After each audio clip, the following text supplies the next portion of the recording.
नमस्कार शेतकरी मित्रांनो, महाराष्ट्रात राज्यात नुकसान उघडीस आलेला पीक विमा घोटाळा हा शेतकरी आणि शासनाच्या विश्वासाला तडा देणारा ठरला आहे. तर शेतकरी मित्रांनो, उस्मानाबाद जिल्हाधारकांनी सादर केलेल्या अहवालानंतर या घोटाळ्याचे गंभीर स्वरूप समोर आले असून राज्याचे कृषी मंत्री माणिकराव कोकटे यांनी या प्रकरणाची केलेल्या खुलाशामुळे अनेक धक्कादायक बाबी समोर आल्या आहेत.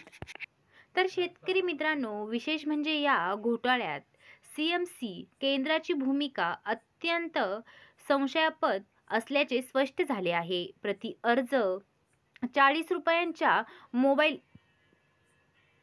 मोबाईल बद्दलसाठी या केंद्रांनी बोगस अर्ज भरण्याचा उद्देश केल्याचे समोर आले आहे. या गंभीर प्रकरणाची दखल घेत राज्य शासन 96 सीसीसी केंद्रावर कारवाई करण्याचे आदेश दिले आहे. तर शेतकरी मित्रांनो, घोटाळ्याचे स्वरूप आणि व्याप्ती. या घोटाळ्याचे स्वरूप इतके व्यापक आहे की राज्यभरातून सुमारे 4 लाखाहून अधिक बोगस पीक विमा अर्ज शोधून काढण्यात आले आहेत. या अर्जामध्ये अनेक गंभीर अनियमितता आढळून आल्या आहेत. मशिदी आणि मंदिराच्या जागांना शेतजमीन म्हणून दाखवण्यात आली. तर शेतकरी मित्रांनो, 2 मोकळ्या पडीत जमिनींवर पीक विमा उतरवण्यात आला. 3 राज्याबाहेरील व्यक्तींनी देखील पीक विम्याचे अर्ज दाखल केले. 4 एका जमिनीवर अनेक बोगस शेतकऱ्यांची नोंद करण्यात आली.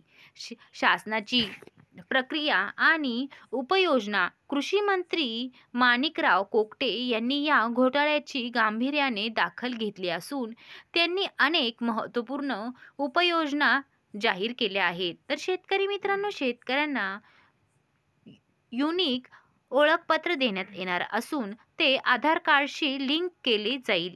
तर शेतकरी मित्रांनो, शेतकऱ्यांचा अद्ययावत डेटाबेस तयार करण्यात येणार आहे. तर शेतकरी मित्रांनो, पीक विमा योजनेच्या आराखड्यात आवश्यक त्या सुधारणा केल्या जाणार आहे. दोषी सीएससी केंद्रावर कठोर कारवाई केली जाणार आहे. बीड पलटण आणि त्यांचे परिणाम. या घोटाळ्यामुळे बीड जिल्हा पुन्हा एकदा चर्चित झाला आहे.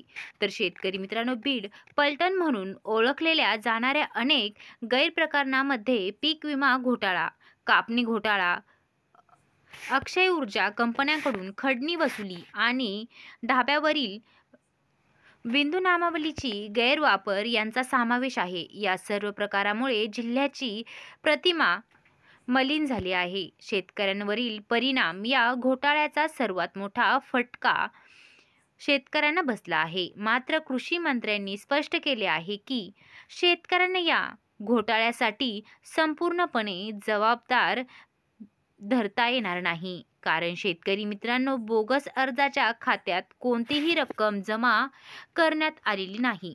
तर शेतकरी मित्रांनो, या घोटाळ्यामुळे योजना बंद करण्याचा विचार नाही. तर शेतकरी मित्रांनो, अशाच नवनवीन अपडेटसाठी आपल्या चॅनलला सबस्क्राईब करा.